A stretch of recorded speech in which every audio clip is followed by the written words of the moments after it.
Om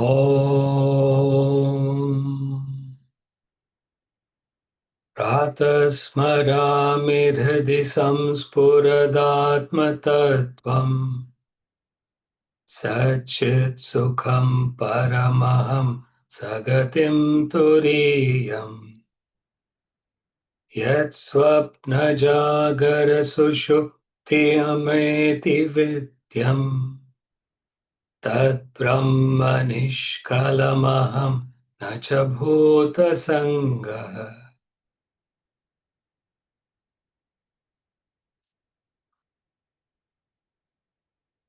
Tapobhikshinapapanam Shantanam Vitaraginam Mumukshunam Apekshyoyam Atmabodho Vidhiyate Bodhonya Sadhanebhyo hi Sakshat Mokshaika Sadhanam Pakasya Varnivajnanam Vina Moksho na siddhyati Avirodhitaya karma Na vidyam vinivartayet Vidya vidyam nihantyeva Tejastimira sanghava Parichinna iva jnanat Tannashe sati kevalaha Swayam prakashate hyatma Megha payem shumaniva Ajnana kalusham jivam Jnanabhyasad vinirmalam Kritva jnanam swayam nashyet Jalam katakarenuvat.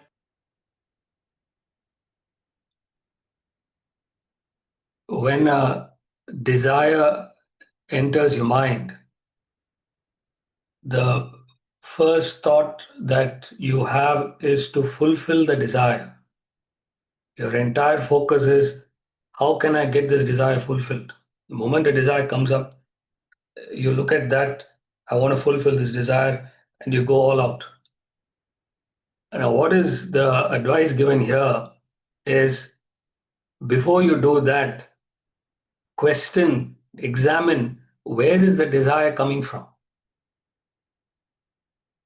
Now, instead of getting caught up in the desire, you control the desire. How do you control the desire? Is first of all by examining, where did this desire come from? What is the cause of desire? Nobody examines it, nobody knows.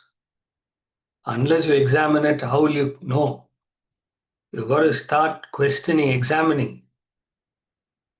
So, what is the cause of desire? Desire are thoughts generated by the mind to fill an emptiness within. You feel empty within. And where is that feeling of emptiness coming from? It is coming because you're ignorant of the self. The self being your true nature. You're ignorant of your own true nature. And what is your true nature? All the scriptures proclaim that your true nature is whole, complete, full. You're full, you're whole, you're complete. And you're ignorant of the fact that you're whole and you're full. As a result, you develop a feeling of emptiness, a feeling of void. See, the absurdity is the desires, you're entertaining desires in order to fill this emptiness. So you're acquiring things from the world, people are enjoying and doing everything to feel satisfied, to feel contented, to fill that emptiness. That's what people are trying to do. But there is no emptiness. This is the absurdity. If you understand this, everything will get sorted. What you have to understand is there is no emptiness. It is a feeling of emptiness.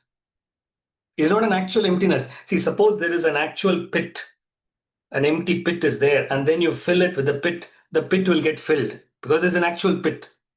But there is no pit, there is no emptiness within. So the more you keep putting your acquisitions and enjoyments, it never gets filled. You never feel contented, you never feel satisfied because there is no emptiness. It is just ignorance that is causing that feeling of emptiness. In reality, there is no emptiness. But your mind is convinced that there is an emptiness. I've got to fill this. I've got to fill this. Whole life you're trying to fill it. It doesn't get filled because there's no emptiness. This is what you've got to understand. If you understand that part, you'll change the way you're living your life. You'll change the way you're approaching things. There's no emptiness. What am I trying to fill? I need to gain knowledge. I need to understand that there is no emptiness. Unless I understand that, the emptiness will not go. So emptiness is caused because of ignorance. You've got to get rid of ignorance through knowledge. So desires are caused by emptiness. Emptiness is caused by ignorance. Ignorance is eradicated by knowledge. So how do you get rid of desires? Anyone? How do you get rid of desire? Get knowledge. The knowledge. Through knowledge. Not by suppression, by merely withdrawing and suppressing yourself, you can't get rid of desires. Through knowledge, through understanding of what? Of the absurdity that is happening within. I'm imagining an emptiness and I'm trying to fill it. And you're trying to fill it with wealth, with power, with family, with friends, with society, all these different things you're trying to fill it. Nothing fills you. Only one thing will fill you in the end is knowledge. And that's what in the verse 3 is what we looked at, the desire. What is the reason why people are running after things? Because of desires. Why did the desire come? Because of that emptiness. Knowledge alone destroys ignorance. That's what he's saying. Only way is through knowledge. Antidote for ignorance is knowledge. Action cannot destroy ignorance. See, this statement is aimed at those people who say, oh, I'm a very practical person. I don't get into knowledge. Knowledge is not for me. They belittle knowledge. They believe knowledge is theoretical. Knowledge is not meant. I am very practical. You understand? Almost they're trying to say, oh, knowledge is all theoretical. So here, Shankara is directly addressing that. He says, action cannot remove ignorance. So no matter how much you keep acting in the world, that will not get rid of ignorance. You can keep yourself busy. You can do all that. But you can't get rid of ignorance in that way, including the spiritual activities. You can do all the spiritual activities. That will not get rid of ignorance by themselves. It is the knowledge behind that activity which will get rid of ignorance. It is the knowledge behind that experience that will make you learn. Experience will not get rid of ignorance. Merely by going through life experience, you can't. But the knowledge behind it.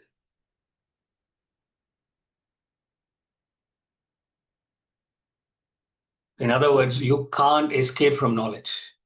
Whatever you do, you got to come back to that base of knowledge, that understanding. That much of effort you got to put in.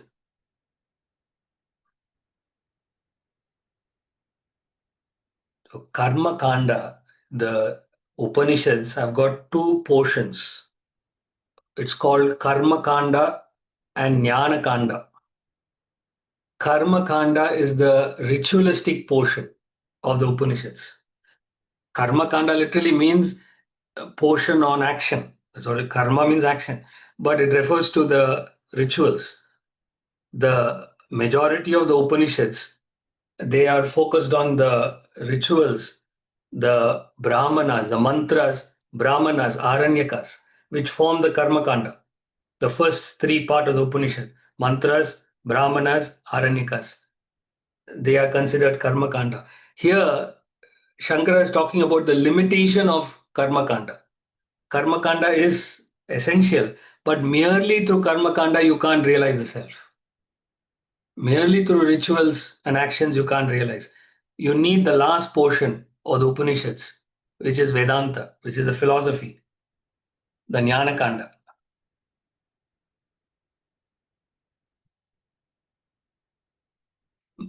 So through the yogas, the Karma Yoga, Bhakti Yoga, Jnana Yoga, what is the purpose of these yogas?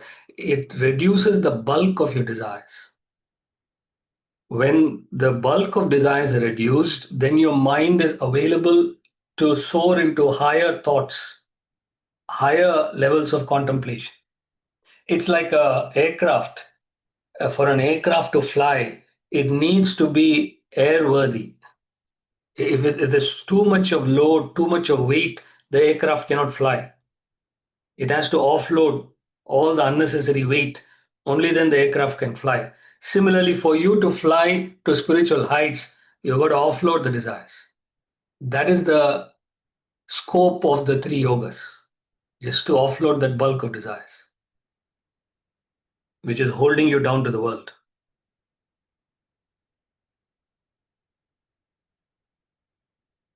And then I gave that example. If you remember that example, you'll understand it perfectly. The example of pole vault. Pole vault, there are two things you have to remember in that sport of pole vault. Number one, the athlete who's using that pole, he cannot cross the barrier without the pole. It's tall. He has to use that pole to heave himself up to that height. So number one is he can't cross the barrier without the pole. But it is equally true to say he cannot cross the barrier with the pole.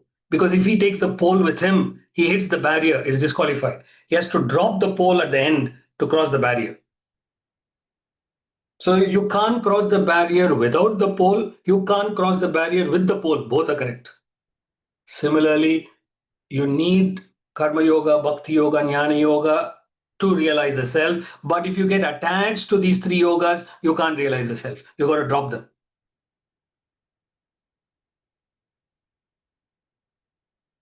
But you can't drop them now because you may say, listen, I'm not doing the three yogas. I've dropped them already. No, no, no. What it means is you've got to perform it like the pole. You've got to take it up to that height. And at that last stage, you don't need to drop it. It'll drop by itself. You just have to focus on something higher. Otherwise, I'll keep getting calls. Bhaskarji, do you think I should drop it now? I've done enough. Huh? Karma yoga. Shall I drop it? Shall I drop it? Week by week, I'll keep getting calls.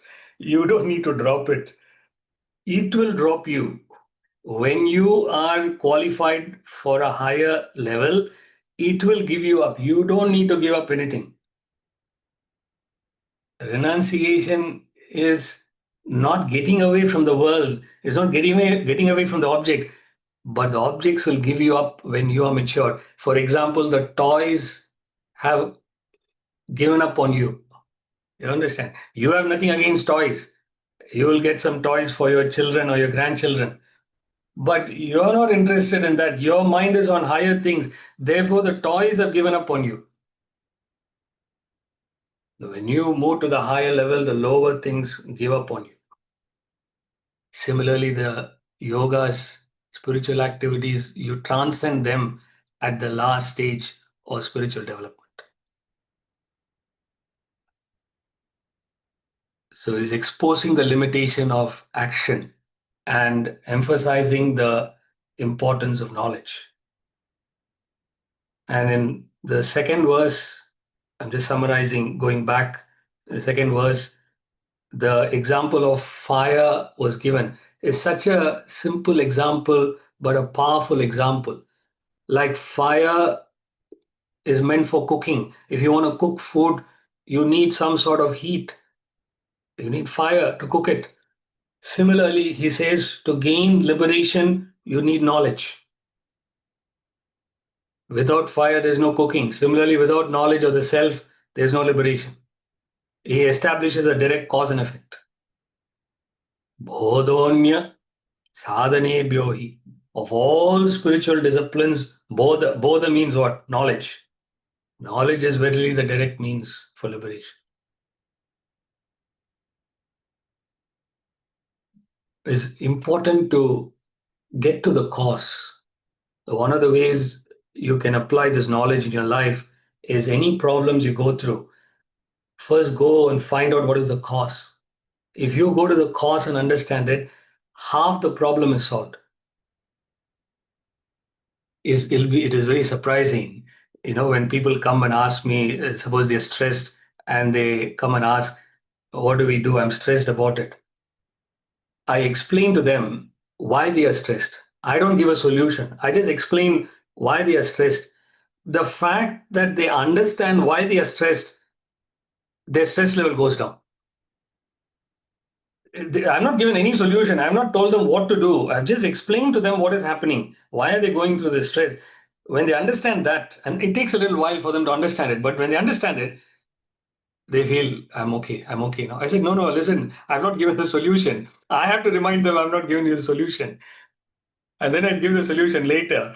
But there's no point giving solution without explaining the source, the cause. Solutions after solutions can be given, but there's no point unless you understand what is the problem. So, what is the cause of stress? The cause of stress is wrong expectations. People have wrong expectations. And those wrong expectations are causing stress, not the world, not others, not society.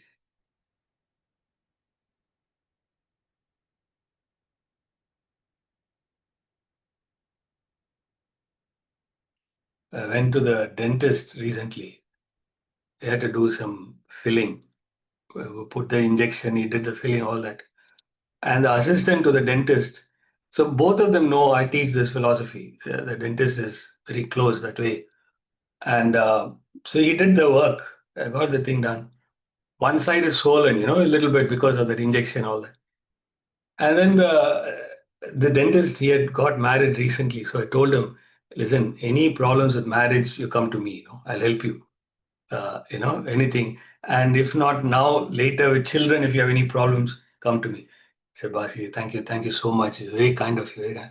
And then the assistant, she was listening, She said, oh, I have a problem with my daughter. I couldn't even talk properly, My thing was like this because of the injection and everything. And she's asking, I have problems with her. I say, yeah, what is the problem? So then again, I had to sit down in the chair, I said, what is the problem? No, the daughter, she's doing the. I said, listen, where's the problem? I said, it's wrong expectation. You understand?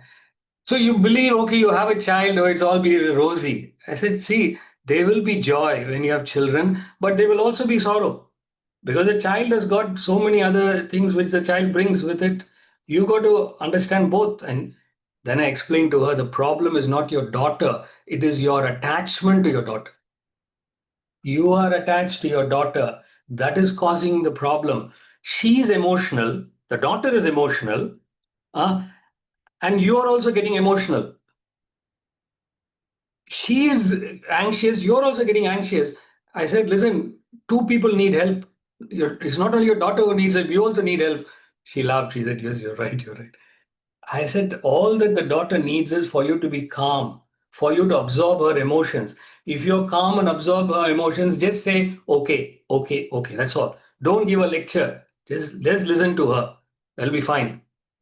She said, okay, you're right. I panic. I said, yes, you panic because of your attachment. It's your attachment that is causing the problem. So, what is the source of stress for her? Is her attachment, not the daughter. There's nothing wrong with the daughter. Daughter is how she is. They grow up like that. So if you understand that, she said, "My God, I never thought of it like that. Thank you so much." Thank you. That's why I don't tell anybody that you know Vedanta, huh? That you know the subject. Anywhere and everywhere, they'll keep asking you. You understand? So, but they're very lovely people. So I said. Let me know if there's any help we can do. So that's the thing. And the topics of Atmabodha, so there are 68 verses. And let us show you the various topics. See there. The first topic, that's where we are on right now. The knowledge of self alone liberates man. The first 5 verses. And then Shankara goes into the next topic, material equipments, upadhis, superimpose world on Brahman. 6 to 15. I'm just giving you an overview. You don't need to understand the details of all these topics so that you just get a general idea what is the scope of this book. Then, third topic, by discriminative self analysis, separate the self from the material equipments. 16 to 29. And fourth topic, the process of negation and assertion, which is a very important way to communicate Brahman. Negation and assertion and meditation, realize the self, verses 30 to 40. Fifth topic, knowledge destroys ignorance. The self reveals itself. 41 to 46. Then sixth topic, the self-realized merges with Brahman. That is self-realization. The definition of self-realization is you get rid of your vasanas, you become one with the self. 47 to 53. And then seventh topic, nature of Brahman. What are the different qualities of Brahman? 54 to 64. And the last topic, Shankara concludes, knowledge of self reveals Brahman. 65 to 68.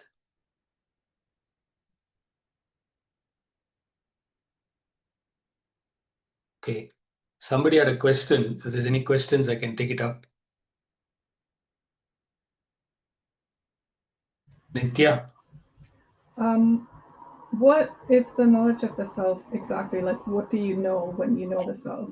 Like, for example, when I know that the sun rises in the east, like, I just know that. But, like, what do you mean when the knowledge, like, by the knowledge of the self exactly? And, like, how do you get the knowledge of the self? It starts with a thought where you suspect that there is something beyond this world. It just starts with a suspicion.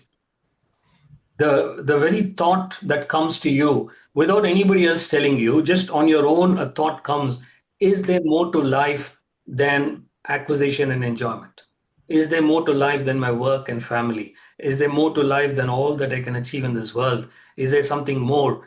Something in you tells you that there is something more. You don't know exactly what it is, but something is telling you constantly. That is the first indication of the self. The first indication of the self is the subjective thought that you get. It's not all this knowledge. All this knowledge is external, but when internally you get the thought, that's the best proof that there is something beyond it all that is existing. Then ultimately, when you go through the whole journey and complete your journey, then you realize that there is something beyond all what people are seeing. You are able to see something, but others won't be able to see that. One of the best examples, in fact, we're going to see that example soon in the verses. The best example is like a waker comes back into the dream. So you're going through the dream last night. Let's say you went through the dream. Now you're woken up. You're in the waking state of consciousness. Let's say you go back into last night's dream. It's not possible, but just imagine. Suppose you can go back into last night's dream. How will you operate? You go back into the dream. You know the dream is an illusion, is imagination. There's nothing real there. And with that knowledge, you're now going to the dream. You won't be affected by anything in the dream. Whereas rest of the people in the dream, they are affected. They are attached because they don't know the dream is an illusion. Exactly in the same way, the knowledge of the self helps you to get rid of the affectations in the world. Less you're affected, the more you have the knowledge. You go through life, whatever you go through, but in and through that, you don't get affected because your focus is on something higher. Okay, thanks. Suresh, Hari Om. Unmute. Is there such a thing as selfless desire? Of course, selfless means you're focusing on the self, no other desire. You've dropped all other desires except the desire for self-realization. There's only one desire which is left. Every other desire you've dropped. That is a selfless desire. Because that desire is not related to the world. When you say desire, desire means it's related to the world. Something for yourself, something for the ego. But when you say, I want to realize the self, what is the self? It's nothing related to the world, it's not related to you. So if you want to realize the self, that is a selfless desire. Thank you. The highest desire, the last desire is a selfless desire. Because you don't want power, you don't want wealth, you don't want family, you don't want anything. You just want that realization of the self, which also you don't know what it is. Because even you've not realized it as yet, so you don't know what it is. So you're staking your entire life on something which you still don't know what it is. It's the highest level of sacrifice you can make. Thank you. Abhi?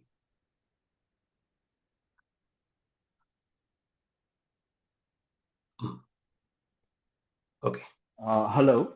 Can you hear Yes, me? yes. Atmadanandan.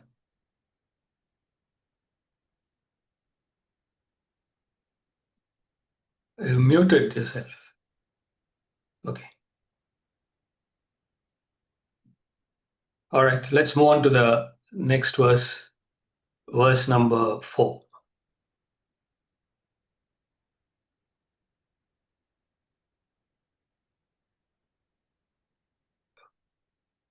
परिच्छिन्न इवाज्ञानात् तन्नाशे सति केवलः स्वयं प्रकाशते ह्यात्मा मेघापायेंशुमानिव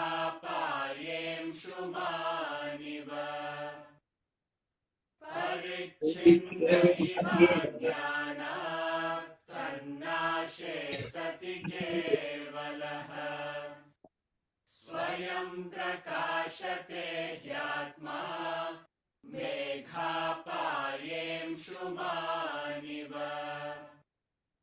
Megha means the cloud.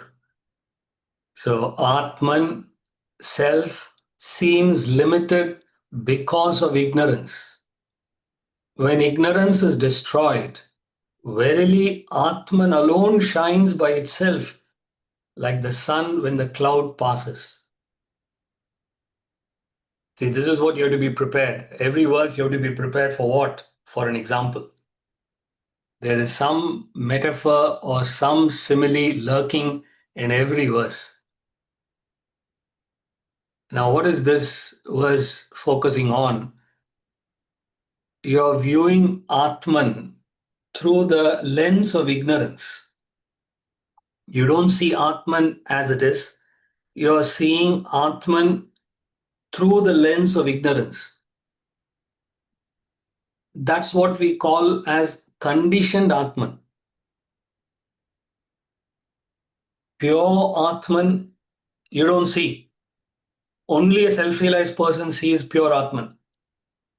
What everybody else is experiencing is conditioned Atman. Atman conditioned by ignorance, Atman conditioned by desires. As a result, you appear to be finite, you appear to be limited. The pure Atman is infinite, unlimited. But when you look at yourself, how do you see yourself? You see yourself as finite, limited, restricted, constricted person. You don't see yourself as a limitless person because what you're seeing is conditioned Atman. It's like a lion which is caged. A caged lion seems powerless. But if the same lion, you open the cage and let it out, everybody will run. It's got so much of power. But when it is in the cage, everybody makes fun of that lion. Similarly, you are in the cage of your body, mind, and intellect. You've identified with your body, mind, intellect, and that body, mind, intellect has become your cage.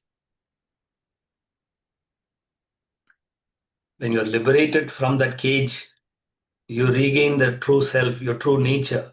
You become all powerful. Your Atman self seems limited because of ignorance. Ajnanam. Ajnanam is ignorance.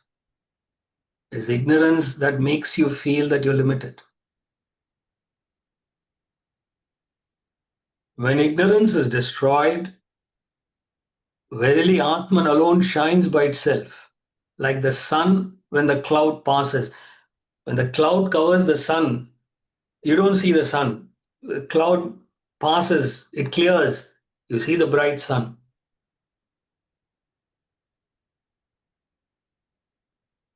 Can the cloud cover the sun? What is the size of a cloud? What is the size of a mighty sun?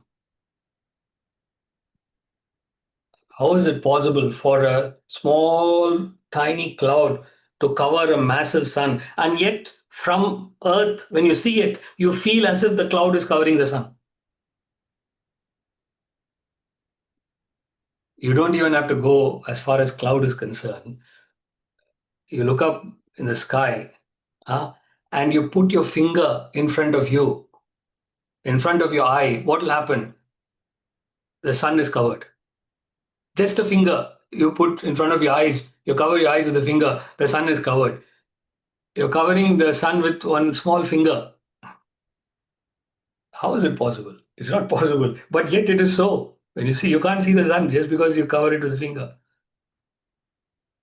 The sun is 109 times the size of Earth. You can fit in 1.3 million Earths into one sun. 1.3 million Earths can be fitted into one sun. That is the size of the sun. 109 times the size of Earth.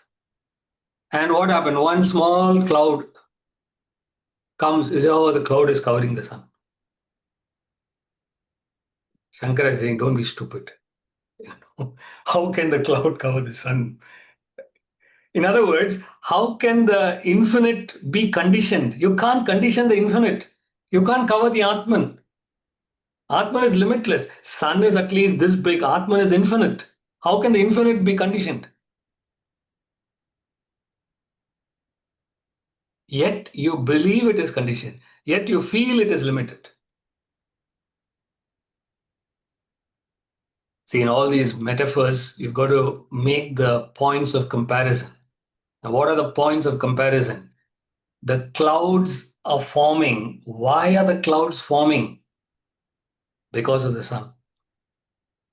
It is the rays of the sun that heat up that water, and the water vapor goes up, and then it condenses, then it forms clouds. Without the sun, the clouds will not get formed. Similarly, how does the ignorance come about? Ignorance comes about because of Atman. Without the Atman, you can't have ignorance. When any object exists, it's not only Atman, it applies to any object. When any object exists, there is a possibility of seeing the object as it is and not seeing the object. Any object. You can see it as it is, or you may mistake it to be something else.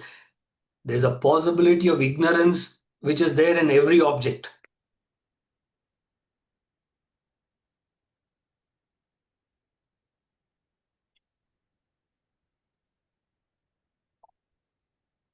Say your friend, you will mistake that friend to be Shah Rukh Khan. Say, hey, I thought you were Shah Rukh Khan, man. He say, don't make fun of me, don't make fun of me. But from the side, he may look like that, So you mistake him to be somebody else. That potential for ignorance is in that person.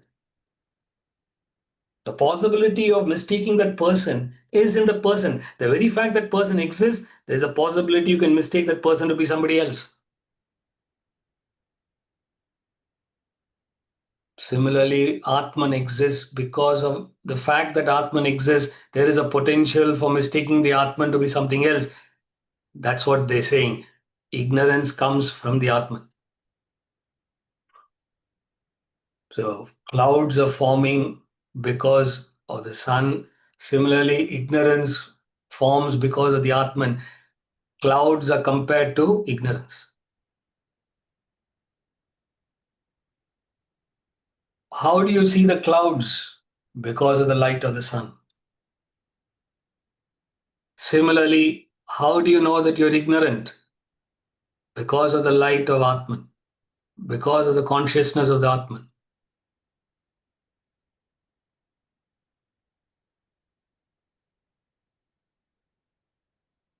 Even when you declare there is no sun,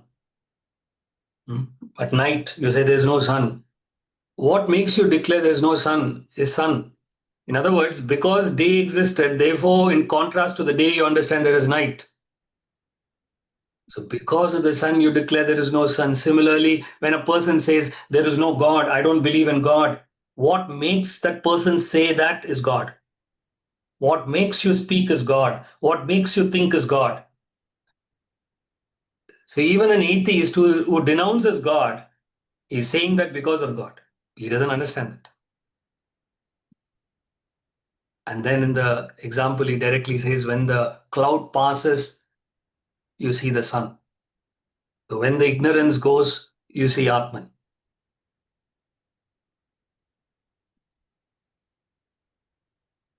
Learn this word. It's called self-effulgent. Self-effulgent. Not only Sanskrit words, even English words I have to teach you. Self-effulgent. So the Sanskrit word here is Swayam Prakashati. Swayam means by itself. Prakashati means shines by itself. The sun shines by itself. You don't need any external light to illuminate the sun. You can't put a torch and say, see the sun, see the sun. One small torchlight you're using to show this. Sun doesn't need any other form of light to know itself. The sun is self-effulgent. You know the sun by the sun. You don't need any external medium to see the sun. Similarly, the Atman is self-effulgent. You don't need any other equipment to contact the Atman. You don't need the intellect. You don't need the mind. You don't need the body. In fact, the body, mind, intellect are barriers. You've got to cross over those barriers to see the Atman. So Atman knows itself, just as the sun knows itself.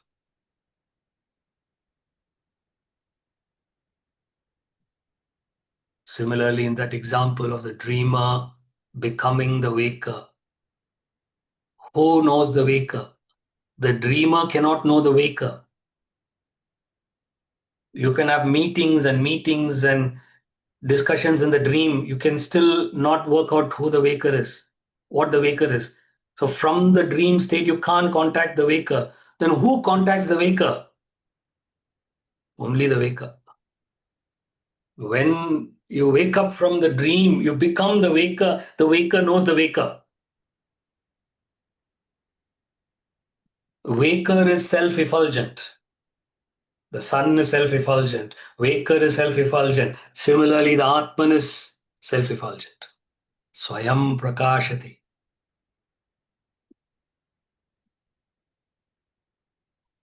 So how do you know that you're self-realized? You'll know it. You understand? In other words, if you have a doubt, it means you're not. If you're there, you'll know it. You don't need any external medium. You don't need any confirmation.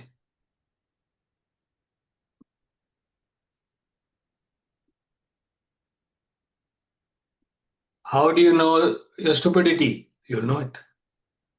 Huh? You don't need anybody else to tell you.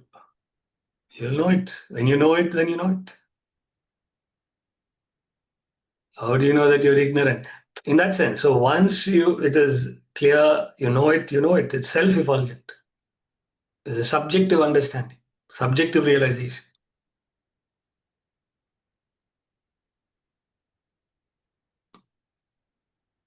Is it clear so far?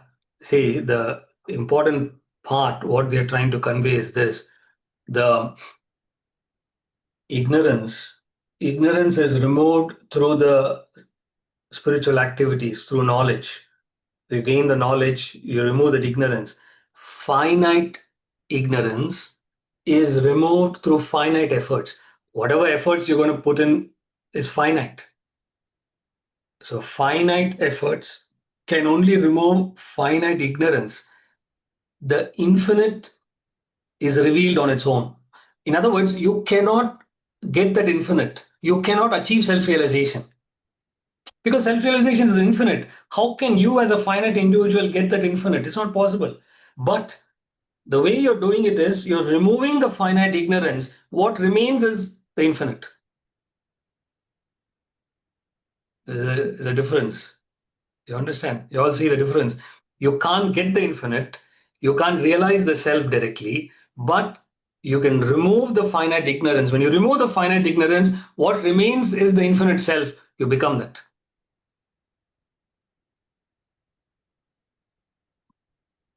It is the removal of ignorance that leads to self-realization. You can't directly achieve self-realization.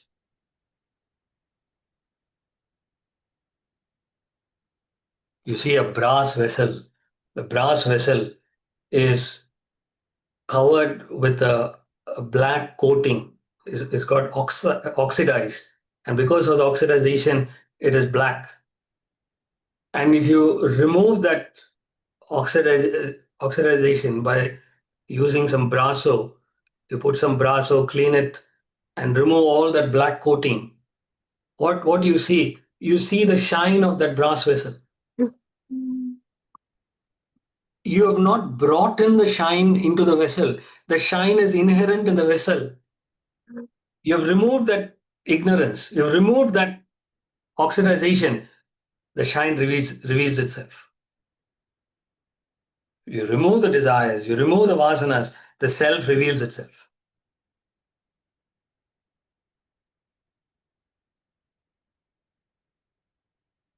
Atman, the self, seems limited. It seems conditioned. It is not so. You believe it is limited because of ignorance.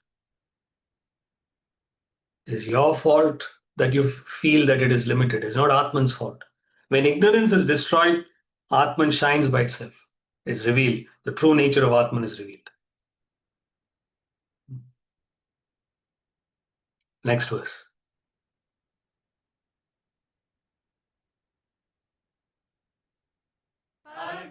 अज्ञानकलुषं जीवम् ज्ञानाभ्यासाद्विनिर्मलम् कृत्वा ज्ञानं स्वयं नश्येत् जलं कतकरेणुवत् अज्ञानकलुषं जीवम् ज्ञानाभ्यासाद्विनिर्मलम् कृत्वा ज्ञानं स्वयं नश्येत् जलं कतकरेणुवत्. The practice of knowledge thoroughly purifies the ignorance-stained individual. And the knowledge itself disappears as kataka powder in water. Again, another example. By the end of this Atmabodha, you'll get fed up with examples. Understand? Anybody gives example, you'll scream because you would have had plenty of examples. So the practice of knowledge thoroughly purifies the ignorance-stained individual. So what is the practice of knowledge? The practice of knowledge, Shankara is going to give later, which is what I indicated when we went through the list of topics, the process of negation and assertion. To negate this illusory world and to assert the real self. You're not the body, you're not the mind, you're not the intellect. That ignorance is negated, but the self is asserted. You are that self, you are that Atman, you are full, you are complete, you're infinite. This is what the scriptures are doing. They are negating and they're asserting, negating, asserting. The practice of knowledge thoroughly purifies the ignorance stained individual. Ajnana kalusham. Ignorance stained individual. How do you know that you're stained by ignorance? Is when you feel constrained, when you feel restricted, you feel bound. The fact that a person feels constricted, restricted, bound means you're ignorant. Person goes through sorrow is because of ignorance. Problem is, after a while, you get used to it. You get acclimatized to sorrow. You get acclimatized to imperfection. You get acclimatized to limitation. Oh, okay, this is me. I can't do anything else. I have to go through sorrow. I have to go through suffering, and nothing else I can do. You accept it. You accept your limitation.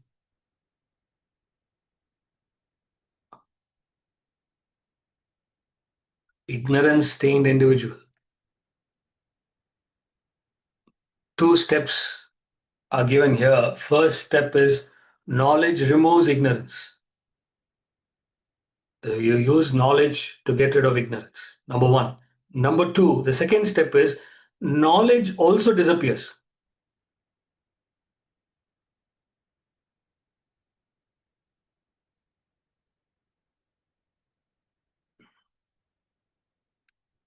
It is like using soap. When you use soap to have a shower, what is soap? Soap is also an impurity on your body. But you're using one impurity to remove other impurities. And ultimately, what happens to soap? Soap is also washed away.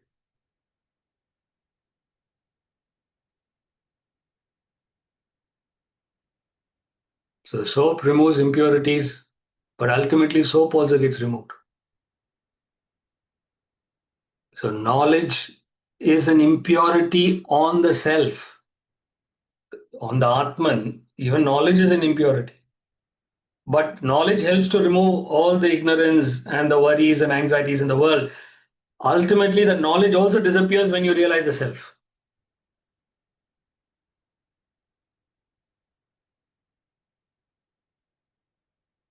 In those days, there was this powder they used to use to purify water, kataka powder, which is derived from kataka nut. It is also called as clearing nut. It contains albumin, a protein that acts as a coagulant. So what it does is when you sprinkle this powder on the surface of water, it's a binding agent. So it binds all the impurities together. And when the impurities are bound together, there's a thin film that is created on the surface of water.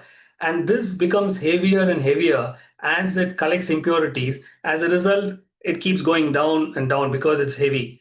And as it goes down, it collects more impurities, more impurities, more impurities. And then it settles at the bottom. All the impurities are settled at the bottom. You can just decant the water. You'll get fresh water. That's the example.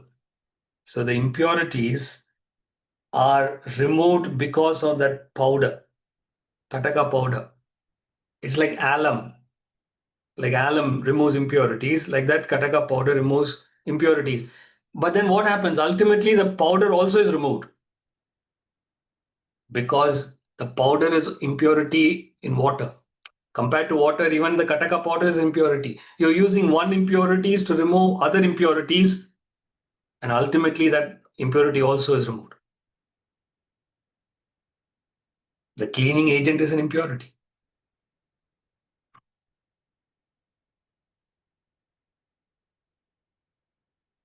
You don't go with soap everywhere. Oh, such a nice soap I got.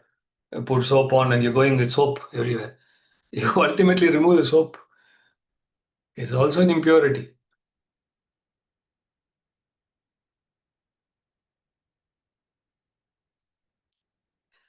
Now, what you've got to be careful about is many of the philosophers, some of the gurus, what they look at this and they say, oh, see here, they're saying, Shankara is saying, knowledge also will disappear. Knowledge also is limited. So therefore, why do you go after the scriptures? Why do you go after gurus? Anyway, you have to get rid of knowledge. Why do you go to these gurus? Why do you go into knowledge? Why do you go into books?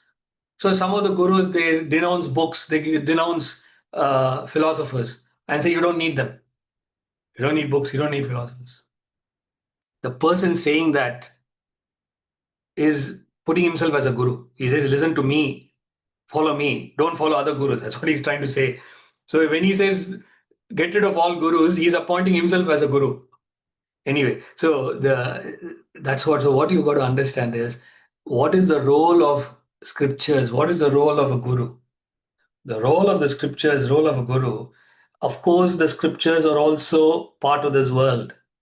The guru is also part of this world. In other words, this world is an illusion. The scriptures are also part of the illusion. The guru is also part of the illusion. So you could rightly ask, why do I need to study something which is part of the illusion? Why do I need to follow somebody who's part of this illusion? It's a very valid question you could ask. And the Upanishads themselves give an answer. They ask the question, they give the answer. And the answer they give is like a dream lion. So this scriptures, the guru acts like a dream lion. Now, what is the comparison there is when a person dreams of a lion in the dream, it is terrifying. And that lion is chasing you. You're running after, you're running away from that lion, it's chasing you, you're terrified. And then the lion pounces at you. What happens? You get so afraid, you wake up. Hmm?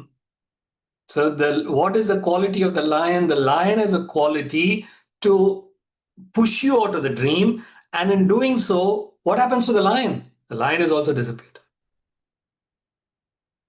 Similarly, the scriptures have the capacity to push you out of the illusion. It gives you one kick and takes you out of this illusory world.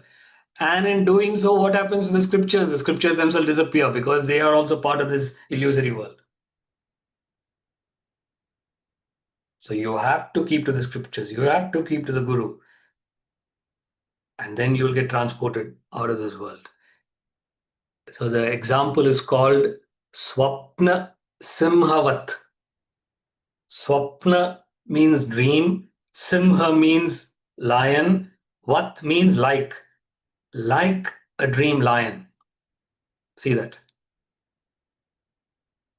Swapna Simhavat, like a dream lion. This world is like that. The scriptures are like that. The gurus are like that. That unique quality is there in these Vedantic scriptures.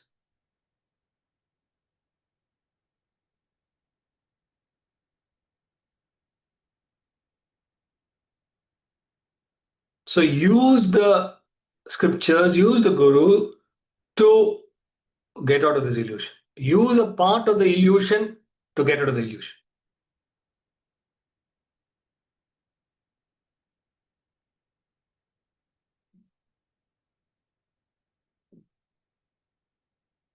The scriptures have an answer for every question. You understand?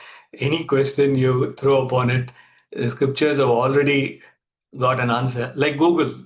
You understand? Any question you put to Google, already somebody has asked that question. It already has an answer. Upanishads were there before Google. So they have got an answer for everything. It's a beautiful example. Swapna Simhavat, like a dreamline. Otherwise, you also get confused. How can the scriptures get me out of the illusion? Scriptures are part of the illusion. How can they get me out? But they've got a unique quality.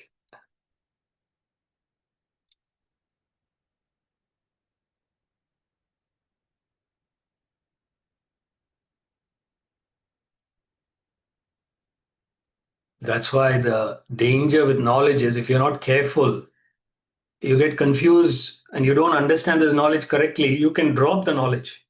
You can stop studying because it's not necessary. Then, oh, it's all part of the illusion. I don't want this. And it's like that. Impulsively, a person could act if they don't understand it correctly. That's why it's important to understand exactly what this is. Half-baked knowledge is dangerous. Undigested knowledge is dangerous.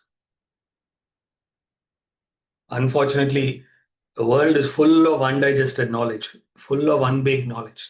Not only with Vedanta, in any other field also. It's all half-baked knowledge.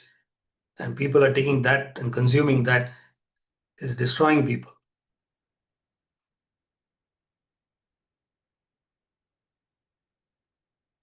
Okay. So let's stop here for today. Take a couple of questions and then there's an announcement. Prashant.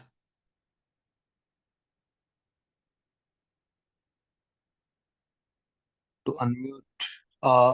Hari Om, Bhaskarji. Hari Om. Bhaskarji, in the earlier verses, you mentioned remove the desires and self appears itself.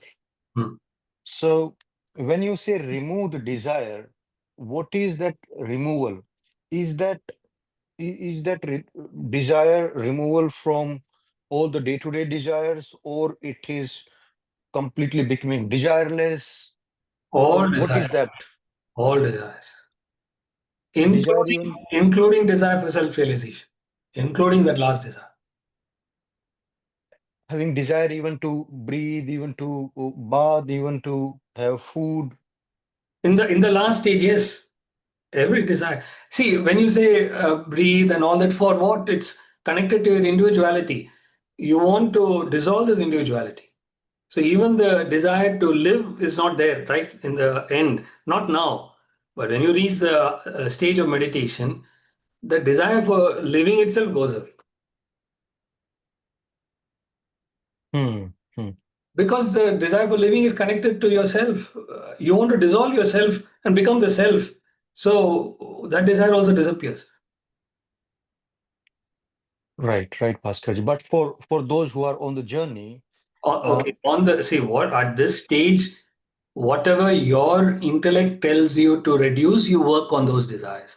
It could be desire for alcohol, desire for smoking, desire for those kind of things. You start with those things, which is clear to you that you need to drop. So you work on those desires. As you clear out those desires, other desires will automatically come up and you will know, okay, those desires have to be removed. So as you mature more and more, go to higher levels, it'll get exposed automatically. You will know what needs to be removed. But at this stage, you can't remove the desires at that higher level. You can only work on what you need to remove right now and focus on that. Right, Bhaskarji. Got it. Thank you. Dhanalakshmi. Hari Om Bhaskarji, so nice to connect to you again. Hari Om, yes.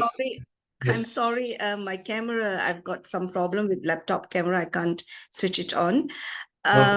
Only camera problem is there is fine. Other problems shouldn't be there. Thank you so much. I was really, praying and earning for this lesson, and it came like a prasadam for me. And I want to say thank you so much for these lessons. I want to share with you from the very first lesson I started this class. I'm actually struggling to keep myself awake. Even today, it makes me like a statue and put me into sleep. I'm struggling with live sessions, and then I want to catch up on recording. When I'm listening your recording and I'm writing notes, again it happens. It takes me into sleep state.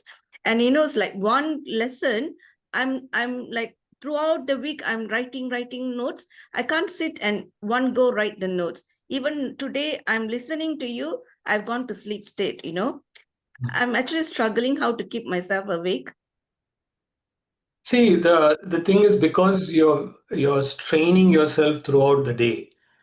So when you come here, you find it relaxing, and your body needs rest, and immediately you're going into rest. But because you're strained throughout the day, you've got to examine that what is causing that strain rest of the day, rest of the week. If you're Okay. if you're forcing yourself in something too much, that can cause a mental strain. You've got to examine that. Okay. And to give this advice to others who can't get sleep, if they want to get sleep, you tell them to come for the class. At least that way we'll get lots of people. You're not getting sleep, come attend Bhaskarji's class. They'll come, So doesn't. No, I don't know. I don't want to sound being rude. I'm really enjoying your class. I really I know. I'm also joking. I know you. I'm Thank you so much. glad that you came and asked the question. It's been a long time. Yeah. Catch up with you again, Bhaskarji. Thank you so much. Pranams. Take care, Talakshmi. Okay. Can you hear me, Bhaskarji? Abhi, Atmanandan. Hari Om, Bhaskarji. Hari Om. I had a question with regards. Firstly, I have to thank you for this class. It's really the way you put it, and the way you systematically break it down really gives excellent clarity to what I was going through to understand oneself. My question is specific to last week's class. You had mentioned four I think prerequisites for this journey of Atmabodha. Correct. One is Viveka, Vairagya, Mumukshatva, and Shada Sampati. And correct. You quickly touched upon the Shada Sampati, but I did not get that clearly. So I was just wondering, could you go a bit deeper on those 6 treasures and the Sanskrit versions of them as well, so that I just can understand and. So the Shat Sampati are essentially 6 qualities, and the 6 qualities are tranquility, faith, calmness, self-control, self-withdrawal, and endurance. I repeat, tranquility, faith, calmness, self-control, self-withdrawal, endurance. Excellent. Thank you so much. Welcome. Chitra.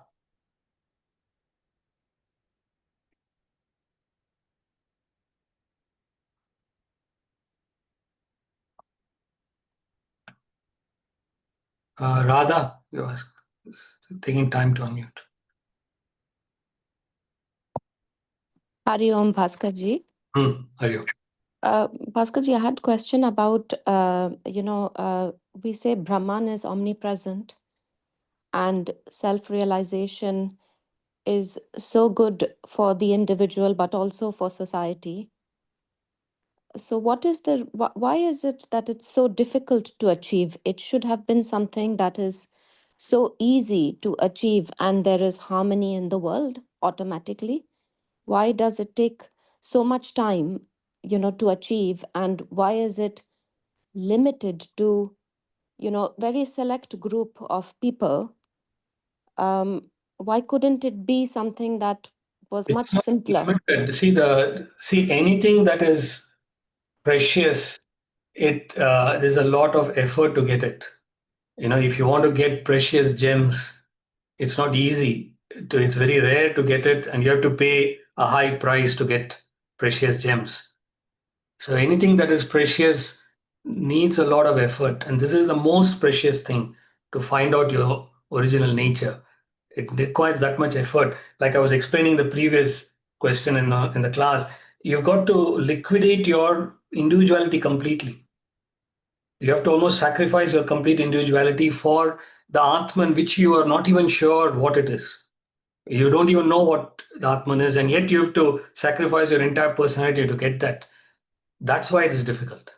The sacrifice involved is beyond any sacrifice that you can make in the world. All the other sacrifices in the world, you can easily conceive it. But the spiritual sacrifice is in a very different realm altogether. So therefore, you need to practice sacrifice in the world, relatively speaking. Slowly practice until you get to that highest stage of sacrifice. Thank you, Bhaskarji. Bhaskarji, can you hear me? Yes. Yeah. I'd like to. It took me a long time to say anything. Yes, please. Kathy, yeah. My husband, he died. He died 2 months ago.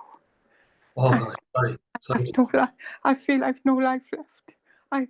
He wasn't spiritual. I'm the spiritual one all my life, and I took care of him. He was 90. He died of cancer, but he's all I've got, and he's gone, and I have no life now. I have nothing. It's only him and nothing for me, and my heart is broken.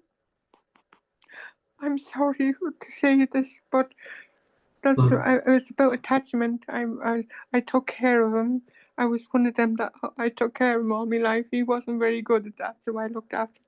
But he died, and he died, his feet swelled and his hands swelled. He died with me holding his hand. But I miss him so much. I want to die as well. See, the reason you're feeling like this, Kathy, is because there's no purpose. See, you had a clear purpose to look after your husband, to take care of him. Yes. And you did that. And now that he's passed away, there is no sense of purpose, you see. Suddenly there's a void, there's an emptiness. And you can't take that emptiness. You feel, I better die myself rather than live in this emptiness. Yes. That's why you feel heartbroken. Now you've got to regain a sense of purpose for yourself.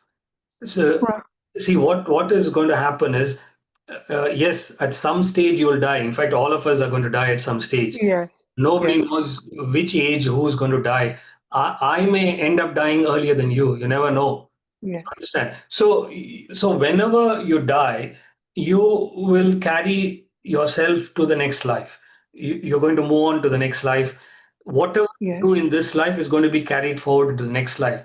So in these few years that you have, and we wish you have plenty of years. So in the years that you have, if you spend a little bit of time gaining this knowledge, this will act like an insurance in your next life. So you will take this knowledge with you into the next life. So this can be a purpose for you right now. The way you look at it is, let me insure myself for the next life.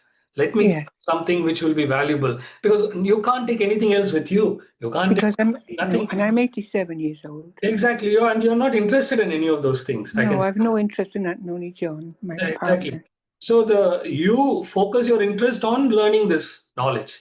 Let me learn knowledge as best as I can. And this will be an insurance for me.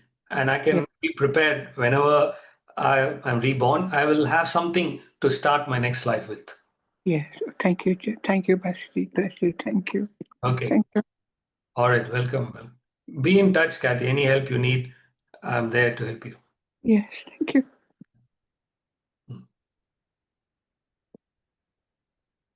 All right, everyone. On that note, let's conclude. And next week, there is no class, but you'll watch the Diwali talk. And then the following week, we'll continue.